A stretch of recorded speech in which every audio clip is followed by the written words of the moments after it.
Hey guys, I'm in a house over here in Bedford, Ohio. We bought this house for a client about 5 years ago.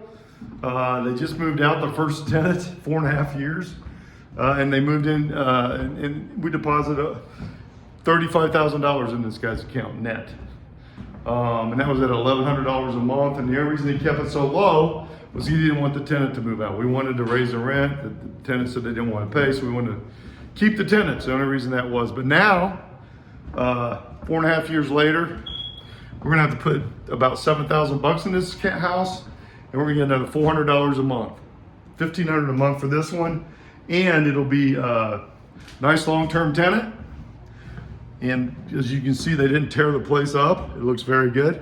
Just needs paint and some other minor fix-ups, and we're getting all that finished up for them. That's what we do for investors. We get things taken care of. Again, it doesn't have to cost a fortune. I see people walking through homes, but they don't talk any numbers.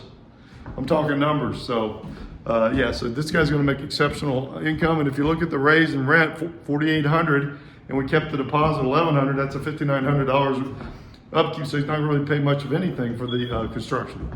So again, we wanna keep you in money, keep you profitable, better properties, exceptional results. 216-703-5740. I'm Brett, I'm with Key Realty. Thanks, I've done over 1,200 homes. Thanks, give me a call.